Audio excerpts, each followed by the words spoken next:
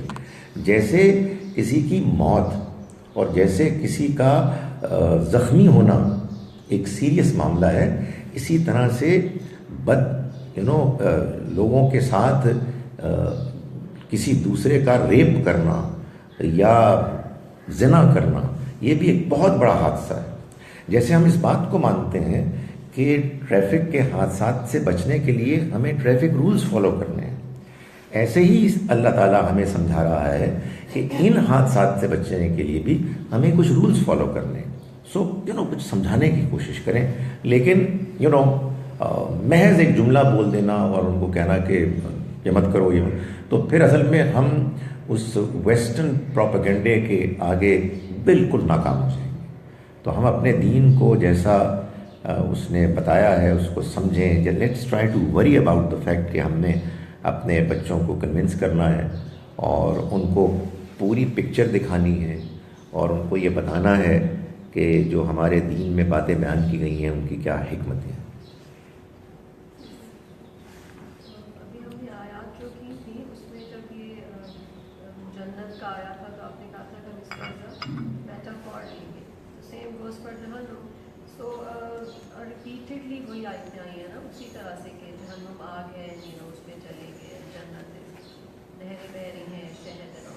اگر ہم اس کو میٹافور لے رہے ہیں تو پھر ہمیں کیا لینا چاہیے یا مجھے کیسے سمجھنا چاہیے کہ ایگزیکٹلی کیا ہوگا یہ آفٹر میں یا میری دوسری زندگی؟ دیکھیں، یہ جو جنت اور جہنم کے بارے میں نے کہا کہ یہ میٹافر ہیں، یہ ظاہر مجھے کوئی حق حاصل نہیں ہے کہ میں اپنے انڈرسٹینڈنگ اور امیجنیشن جو مجھے ایک for some reason aesthetic reason سمجھ میں آ رہی ہے، پسند آ رہی ہے، میں اس کو بیان کروں. قرآن نے بیان کیا. سورہ آل عمران کی آیت نمبر 7 میں اللہ تعالیٰ نے یہ بتایا ہے کہ قرآن کی بعض آیات ہیں کہ جو متشابہات ہیں، جو مطلب میٹافورک ہیں، ان کی حقیقت کوئی نہیں جانتا سوائے اللہ کے. اور جو علم میں مضبوط اور ڈیپ ہیں، راسخ ہیں، وہ یہ کہتے ہیں یہ سب اللہ کی طرف سے. جن کے دل میں کوئی ٹیڑھ ہے وہ ان کی ریالٹی کو جاننے کی کوشش کرتے ہیں. تو یہ قرآن نے بتایا. اب آپ کا سوال کہ پھر ہم کیا امیجن کریں. دیکھیں، میٹافوریکلی بھی جو اللہ تعالیٰ نے بات ڈسکرائب کی ہے وہ اصل میں اس زمانے کے عرب بدوؤں کی ذہنی سطح کو اور جو وہ امیجن کر سکتے تھے اس کو سامنے رکھ کے ڈسکرائب کی ہے تاکہ ان کو بات سمجھ میں آئے. جیسے میں مثال کے طور پر لوگوں کو سمجھانے کی کوشش کرتا ہوں کہ جنت کی ڈسکرپشن میں انگور ہیں، انار ہیں، کھجور ہیں، آم نہیں ہے. اس لیے کہ آم سے عرب بدو واقف ہی نہیں تھے. ہندوستان میں قرآن نازل ہوتا تو سب سے زیادہ آموں کا ذکر ہوتا. ہمیں جو جنت کے بارے میں امیجن کرنے کے لیے باتیں بتائی گئی ہیں ان میں ایک یہ ہے کہ وہاں نہ کوئی مستقبل کا خوف ہوگا، نہ ماضی کا غم ہوگا. وہاں انسان کو وہ سب کچھ ملے گا جو وہ چاہے گا، اس سے مزید بھی ملے گا. وہاں انسان کو جو زندگی ملے گی وہاں سے وہ کبھی ہٹنے لوٹنے کی خواہش نہیں کرے گا. وہاں اس کو اللہ اس سے راضی ہوگا، وہ اللہ سے راضی ہوگا.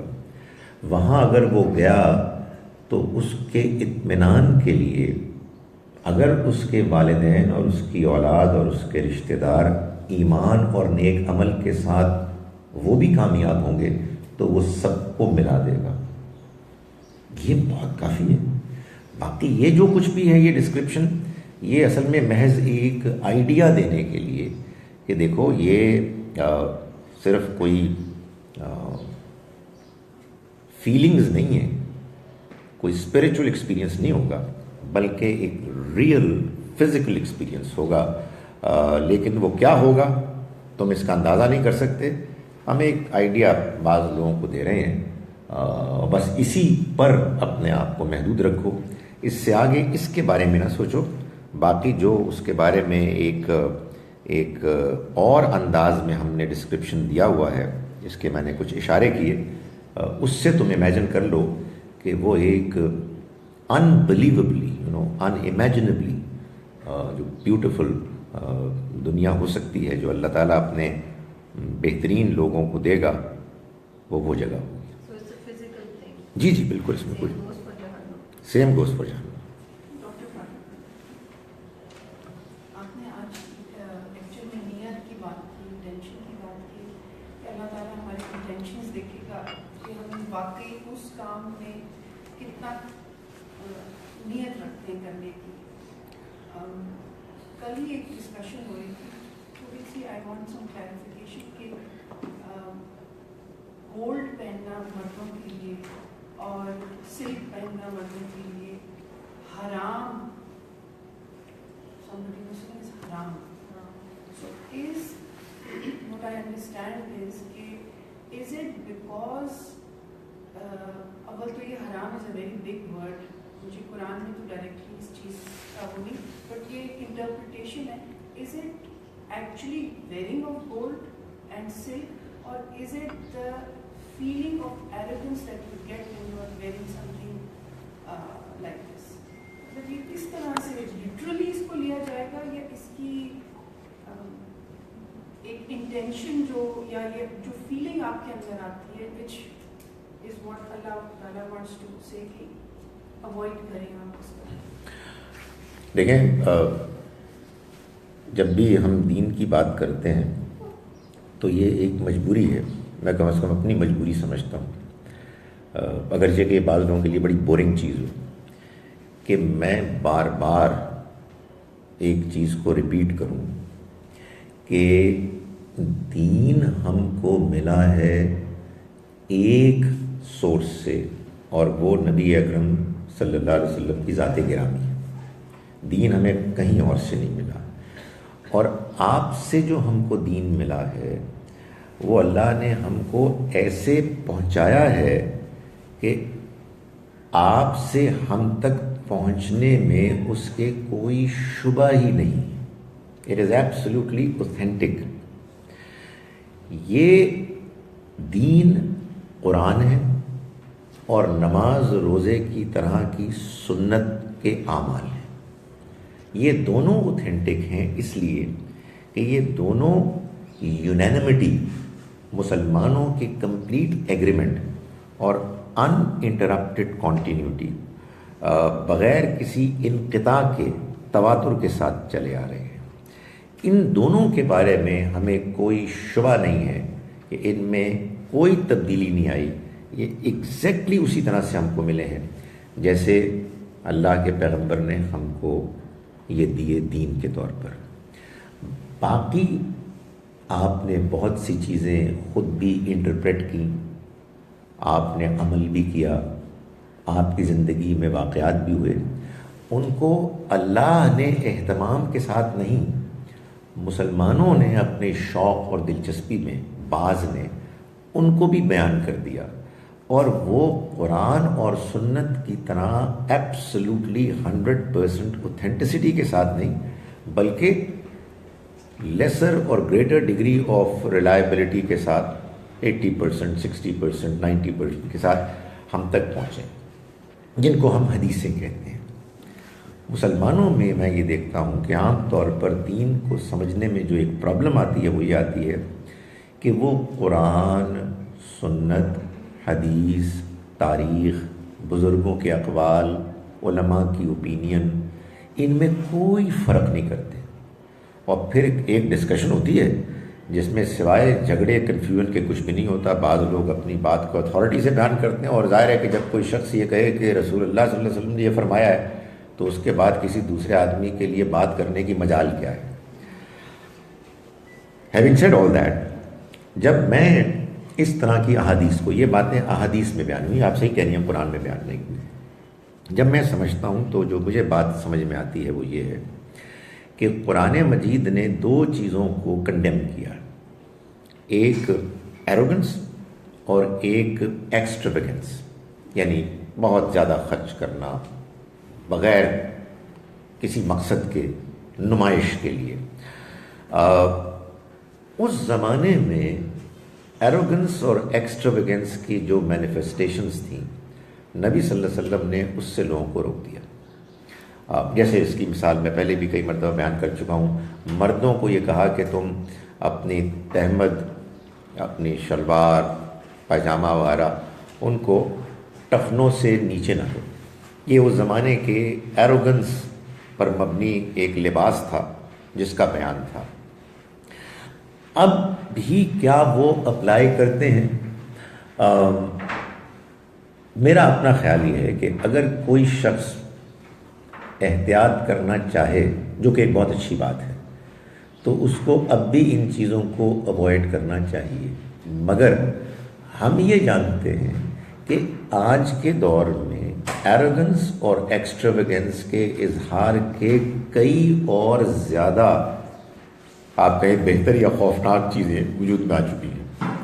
تو ہمیں قرآن کے اس بیان کو کہ جس پر حضور نے اپنے زمانے میں عمل کیا اور کروایا، اس کو سامنے رکھنا چاہیے اور اس کے مطابق اپنے معاملات کے بارے میں فیصلہ کرنا چاہیے. یہ بڑے افسوس کی بات ہوگی کہ ایک آدمی سونے اور سلک کو پہننے سے تو گریز کرے، لیکن اس سے کہیں زیادہ ایروگنس پر مبنی لباس اور جیولری پہنے، اور یہ کہے کہ یہ کہیں حدیث میں ذکر نہیں ہے. سو اصل میں حدیث جو ہے وہ نبی اکرم صلی اللہ علیہ وسلم، اگر اس کی نسبت آپ تک، ٹھیک ہے یہ بھی ایک بہت بڑا کویسچن ہوتا ہے، اگر ہے تو اصل میں آپ کے قرآن اور سنت کی وضاحت، اس کی شرح اور فرع، اس کی کرولریز کا بیان ہے. جیسا کہ میں نے گزارش کی ابھی پہلے ایک سوال کے جواب میں کہ اس میں ظاہر ہے آج اختلاف ہو سکتا ہے. کوئی آدمی کہہ سکتا ہے کہ نہیں، اب آج کے دور کے ایروگنس کے اظہار کے طریقے کچھ اور ہیں. کوئی دوسرا کہہ سکتا ہے کہ یار لیٹس بی کیئرفل. ڈسکشن یہ ہونی چاہیے، حلال حرام کی نہیں ہونی چاہیے. میرا سوال اسی سے ریلیٹڈ ہے کہ پھر intention is every thing, right? تو اگر قرآن اس دور کے حساب سے پھر ہم اپنی سوچ سے جو سمجھتے ہیں، جیسے ابھی آپ نے کہا کہ ظاہر ہے سوچنا تو we should have a broader view of ایوری تھنگ، اور اس وقت یہ سوچنا کہ صرف لباس پہننا یا کوٹ پہننا اور چیزیں کرنا، we should apply our own thoughts and processes ourselves. تو ہر لمحہ کیا ہمیں پھر یہ کویسچن اپنا کرنا چاہیے ہر چیز کو، اور قرآن جو ہمیں بتا رہا ہے، جیسے ابھی ایک اور نے سوال کیا کہ وہی بات کہ آج کے دور سے ہم اس کو اپلائی کریں، کیونکہ سوال آج کل یہی آ جاتا ہے نا، یہی کانفلکٹ آ جاتا ہے. جیسے اگر بچے کہہ رہے ہیں کہ بھائی پیٹی چیز ہے، یا آج کل ہوتا میں تو صحیح کام کر رہا ہوں، اب میں نماز پڑھتا ہوں یا نہیں پڑھتا ہوں، وہ خیر ایک الگ ڈبیٹ ہے. بٹ واٹ آئی مین اس کہ ہم لوگ کیا ہر چیز کو یہ کریں کہ اس دور کے حساب سے ہر چیز کو کویسچن کریں اور صرف وہ جو بلیک اینڈ وائٹ لکھا ہوا ہے اس پہ نہ جائیں. دیکھیں، ایک تو یہ کہ میں کلیئرٹی کے پوائنٹ آف ویو سے یہ سمجھتا ہوں کہ میں یہ کہوں کہ میں انٹینشن کی بات نہیں کر رہا. انٹینشن کی بات تو بعد میں آتی ہے، میں تو اس سے پہلے انڈرسٹینڈنگ کی بات کر رہا ہوں. یعنی انٹینشن، سچی بات یہ ہے کہ اچھی چیزوں میں دیکھی جاتی ہے. یعنی آپ نے نماز پڑھی ہے تو اس میں آپ کی انٹینشن اچھی ہے یا بری ہے. اچھی ہے تو نماز قبول ہوگی، شو آف کرنا ہے تو نماز قبول نہیں ہوگی. غلط بات میں کوئی انٹینشن نہیں ہوتی. یعنی چوری کی کوئی اچھی انٹینشن نہیں ہو سکتی، جھوٹ بولنے کی کوئی اچھی انٹینشن نہیں ہو سکتی. پہلی بات یہ. میں بات کر رہا ہوں انڈرسٹینڈنگ کی. انڈرسٹینڈنگ صحیح اور غلط ہو سکتی ہے، لیکن انڈرسٹینڈنگ میں اگر آپ نے پوری کوشش دیانتداری کے ساتھ کی، جس میں آپ کہہ سکتی ہیں کہ ٹینشن آ سکتی ہے کہ آپ نے بات کو سمجھ لیا اور آپ اس کو اپلائی کر رہے ہیں، تو بھائی آپ اللہ کے ہاں جواب دہ ہی اپنے انڈرسٹینڈنگ اور اس پر عمل کی بنیاد پر. اگر آپ کو بات سمجھ میں یہی آئی ہے اور آپ اس کے سمجھنے میں کوئی زیادتی نہیں کر رہی، کوئی ضد نہیں کر رہی، اور اپنے آپ کو آپ نے اوپن رکھا ہوا ہے، تو that's exactly what God expects from you. ہمارے ہاں اصل میں لوگوں کی اپروچ ہو گئی ہے اوور سمپلسٹک. یہ کہا ہے، میرے عالم نے کہا ہے، یہ فلاں جگہ آیا ہے اور اس کو اپلائی کرتے ہیں. تو آپ کے سوال کا جو ایک حصہ تھا اس کا جواب یہ ہے کہ یس، خدا تعالیٰ واقعی یہ چاہتا ہے کہ ہم صبح و شام یہ وری کرتے رہیں کہ یہ ٹھیک ہے یا نہیں ہے، یہ ایسے ہونا چاہیے، ایسے ہونا چاہیے. آپ کہیں گے کہ زندگی بہت مشکل ہو جائے گی، ہو جائے، خدا راضی ہوگا. اس لیے کہ اگر میں کوئی کام کر رہا ہوں ایسا کہ جس میں مجھے کھٹک محسوس ہو رہی ہے، میرا ضمیر مجھ کو کچھ ملامت کر رہا ہے، تو لگتا یہ ہے کہ اللہ تعالیٰ یہ چاہتے ہیں کہ پھر ہم اس میں کمفرٹیبل محسوس نہ کریں، اپنا اطمینان کریں. اس کے لیے آپ کو پھر اسٹرگل بھی کرنی پڑے گی، اس کے لیے آپ کو اپنے علم میں بھی اضافہ کرنے کی کوشش کرنی پڑے گی. یو سی، لائف میں ایڈجسٹمنٹس اور بیلنس کرنا پڑتا ہے آدمی کو، لیکن یہ نہیں ہو سکتا کہ کسی ایک انڈرسٹینڈنگ کو زندگی کے کسی ایک دور میں اختیار کرنے کے بعد آدمی ضد میں آ جائے کہ جو میں نے سوچا تھا بس وہی ٹھیک ہے.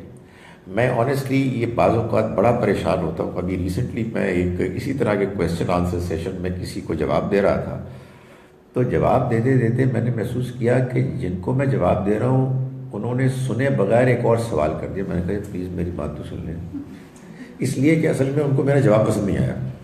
تو ان کا نہیں یہ میں کہا جی میں آپ یقین جانیے کہ میں وہی کہہ رہا ہوں جو آپ نے مجھ سے سوال کیا ہے. سو یو نو، ہمیں کانسٹنٹلی اپنے علم کو ریویو کرنا ہے. ہمیں ہر وقت کوشش کرنی ہے کہ ہم یہ جانیں کہ کہیں ایسا تو نہیں ہے کہ جو بات ہم نے سمجھی ہے وہ غلط ہے. لیکن یہ بات صحیح ہے کہ میں آج جس بات کے لیے جواب دہ ہوں وہ اصل میں دین کا وہ علم اور فہم ہے جو ابھی تک مجھ کو سمجھ میں آیا ہے. لیکن جو ابھی تک مجھ کو سمجھ میں آیا ہے وہ غلط ہو سکتا ہے. اس وجہ سے میں اپنے آج کے فہم اور علم پر عمل کروں گا اور دوسروں کی بات سنتا رہوں گا. اور کہیں اگر دوسری بات مجھے زیادہ صحیح لگنے لگے تو میں یہ نہیں کہوں گا کہ نہیں میں نے تو اسی طرح سے سمجھا ہے، تمہاری ایسی کی تیسی. میں آنیسٹلی یہ محسوس کرتا ہوں کہ بعض مذہبی لوگ اس معاملے میں ضدی ہوتے ہیں، تو اس کے بعد آپ مجھے نہیں سمجھ میں آتی کہ جو قرآن کہہ رہا ہے کہ سچائی کو مانو، سچی بات کو سمجھو. اور پھر یہ کہ آئی ڈونٹ نو، آپ کو سیلف کرٹیکل ہونا چاہیے. یعنی سب سے زیادہ کرٹیسزم آپ کو کرنا چاہیے اپنے اپنی ذات گرامی کا، اپنے آپ کا. یار تم کیا فضول آدمی ہو یار، یہ تم نے کیا کیا ہے. اس لیے کہ جب تک میں سیلف کرٹیکل نہیں ہوں گا میں اپنے آپ کو ٹھیک ہی نہیں کر سکتا. تو میرا خیال ہے کہ یہ پروسیس ہے کہ جو ہمیں اللہ تعالیٰ چاہتے ہیں کہ جس کو کہ ہم فالو کرتے رہیں. دین ہمارے پاس موجود ہے، دین کی انڈرسٹینڈنگ ہم نے حاصل کرنی ہے. اس میں اختلافات ہیں، ان اختلافات میں جو بات زیادہ صحیح ہم کو لگتی ہے دیانتداری سے اس کو ہم نے ماننا ہے، اس پر عمل کرنا ہے. ہم انسان ہیں، ہم سے غلطی ہو سکتی ہے، ہمارے سامنے کوئی پیغمبر نہیں ہے، اس لیے یہ ریویو جاری رہنا چاہیے اپنی انڈرسٹینڈنگ کا. Sorry for seeing things which are very complicated. جی. Why is it that every lot of scholars and religious people expect you to be a perfectionist? یہ جو کانسٹنٹلی ہوتا ہے کہ جی آپ اپنے آپ کو ہر وقت امپروو کریں، ہر وقت اپنے آپ کو کرٹیسائز کریں. آپ بھی یہی کہتے ہیں